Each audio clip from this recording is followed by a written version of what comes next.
Bonjour à toutes et bonjour à tous. Suite de mes témoignages, donc de mes expériences de vie depuis mon ouverture de conscience. Alors c'était la dernière fois, j'ai pris l'autoroute. Et sur l'autoroute, j'étais en train de conduire. J'aime pas trop conduire, c'est pas top pour moi l'autoroute. J'appréhende toujours un peu, mais bon voilà. Donc je conduis et j'avais mis la radio. Et pendant que je conduisais, donc 130 km/h, d'un coup je sens dans mon énergie un vortex devant mon nez, ça fait comme une truffe. Alors j'ai l'habitude de ce ressenti physique puisque ça m'arrive de manière spontanée. De temps en temps, je sens comme si d'un coup mes narines étaient dilatées et comme quand on est dans une montagne, en haut d'une montagne et qu'on sent de l'air pur, d'un coup on sent un changement d'énergie, on sent un changement de dimension, de fréquence d'air, enfin voilà. Bon. Donc en définitive, j'avais ce truc qui s'ouvrait comme ça devant moi. Donc qu'est-ce que j'ai fait? J'ai éteint ma radio et je me suis centrée sur mon ressenti physique, puisque c'était ce que j'étais en train de vivre à l'instant présent. Voilà. Et là, je ressens, alors je vous rappelle que quand notre conscience, alors je vous redis, notre corps physique, c'est la petite poupée russe dans toutes les poupées vibratoires qui nous composent. Nous avons un pied dans la matière et un pied dans l'antimatière, et notre conscience vit dans l'antimatière, elle. Et ça n'a rien à voir avec l'astral. Je vous parlerai de notre foi, de l'âme, de l'astral. C'est pas ça du tout. Et en définitive, on va dire que j'ai accès de temps en temps à ma réelle intelligence. Voilà, ma réelle sagesse, des choses que je ne sais pas 2 secondes avant, je parle sans penser. Voilà, je sors ça du vide. Alors j'arrive très bien à le faire en séance avec mes clients quand j'accompagne. Ça veut dire que selon la vibration de la personne, je vais parler d'un sujet ou pas et je vais avoir de l'information sur cette personne, mais pendant les séances. Alors, pas du tout pour mon quotidien, et puis j'ai pas du tout envie de me brancher sur les gens dans la journée. Donc ça se passe jamais comme ça. Mais quand ça se passe comme ça, là sur l'autoroute, je laisse venir. Et là, je sens que en et autour de moi, il y a un champ d'énergie qui est en train de s'expanser à partir de mon nez, donc comme ça, et que ça fait entre 16 et 18 mètres. Oui, autour de moi, je suis le centre, ça fait 16 et 18 mètres de diamètre. Et que là, c'est de l'éternel présent. Ça veut dire que j'ai plus de conscience qui arrive à incarner dans cette fréquence, dans cette dimension, dans ce corps, dans chaque cellule qui me compose, il y a de l'ADN. Et c'est, on va dire, cet ADN-là qui fait que ça vibre à une autre fréquence. Bon. Et donc, que c'est de l'éternel présent. Poum, c'est que l'éternel présent. Et je peux le reprogrammer. Et là, ça me dit, dans cette guidance, voilà, tu peux programmer que tu ne vas pas rencontrer de chauffard. D'ailleurs, tu ne peux pas rencontrer de chauffard quand tu es dans cette fréquence vibratoire. D'ailleurs, je vous le dis maintenant parce que j'ai cette information qui arrive. Donc, en gros, je vais le dire autrement. Ça veut dire que quand je suis dans cette énergie, donc dans cette fréquence, donc dans cette dimension, comme je suis alignée, ancrée, centrée, on va dire comme dans l'œil du cyclone, dans l'éternel présent, dans cette présence, d'ailleurs il n'y a plus de mental, le mental papote pas, l'émotionnel cristal.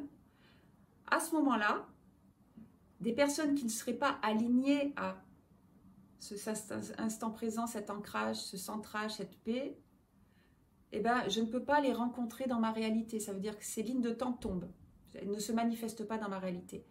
Et là, je me suis dit, waouh! Et en gros, j'ai conduit encore 2 heures comme ça, avec ce sentiment de tout va bien, quoi. Parce que comme je vibre cet éternel présent qui est ma conscience, qui habite chaque cellule de mon corps, voilà, il n'y a même pas de peur à voir, parce que d'ailleurs, quand on est là-dedans, on n'a pas de peur. Hein. Mais c'est juste, c'est ok, et bon, la route s'est bien passée, très bien. Mais bon, et puis j'ai oublié dans la journée, parce que j'ai tellement l'habitude d'avoir ce genre d'informations maintenant, que c'est devenu tellement mon quotidien que, voilà, ça fait partie de ma normalité, on va dire. Je me couche normalement et le matin, 5 h du matin, pouf, au réveil, j'ai des informations qui arrivent. Alors là, je peux vous dire que j'ai tout noté, parce que quand ça passe comme ça passe pas par le mental, hein, je vous rappelle, on s'en souvient pas. C'est pour ça qu'il y a beaucoup de médiums qui disent je te dis quelque chose, mais je vais vite l'oublier, parce que ça passe pas par le mental analytique. Et là, ça me montre comment l'humain fabrique les lignes de temps. Un truc de fou. Ça veut dire que quand on est encore astralisé dans le mental qui pense beaucoup, les pensées, hein, le monde des pensées, le monde des émotions, eh ben, on fabrique ces lignes de temps, comme je vous avais expliqué lors de la précédente vidéo. Ça veut dire que plus je pense à quelque chose, plus j'ai de l'émotion à ça, plus je le matérialise. C'est pas que je l'attire, parce que la loi d'attraction, c'est pas ça. Ma conscience m'a montré que c'était pas ça, et je suis pas la seule, parce que j'ai une amie d'enfance qui est comme moi, et elle a ressenti la même chose, l'histoire, vous savez, le secret, la loi d'attraction et tout ça. C'est pas ça. C'est pas qu'on attire à nous, c'est qu'on manifeste. C'est pas pareil, on manifeste. C'est pas qu'on attire. Et donc, ça m'a montré qu'en définitive, quand on est sur les histoires de... Bon, je vous rappelle, je vous referai une autre vidéo aussi sur le karma, sur l'âme, sur tout ça. Eh ben, on est comme en boucle. Ça veut dire que ce que je crois, je le vois. Plus je le vois, plus je le crois. Plus je le vibre, plus je ressens de l'émotion. En gros, si je ressens de la peur, c'est comme une spirale vers le bas. Plus je le manifeste. Et je suis bloquée dans des lignes de temps. Et en gros, pour s'en sortir, il faut avoir la force, le courage et la volonté et avoir la capacité d'être câblé à sa conscience pour sortir de ça. Parce que sans voir réellement la réalité qui change, il faut avoir la foi en ce processus et se dire je vais aller vers du côté je vais aller avec un peu plus de positivité. Alors, il ne faut pas retomber aussi dans le problème de trop de positivité. Ça, c'est encore autre chose.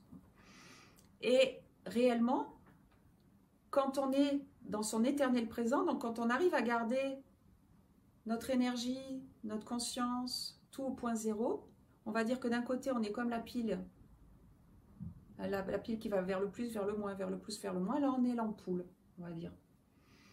Et ben, on est dans l'éternel présent, dans le C. Et d'ailleurs, on ne peut plus se connecter à nos émotions, à notre peur, à notre angoisse. On est juste dans une paix, dans un bien-être, dans une... Et à ce moment-là, on est en capacité de créer réellement ce qui est aligné pour soi et ce qui est plus juste pour soi.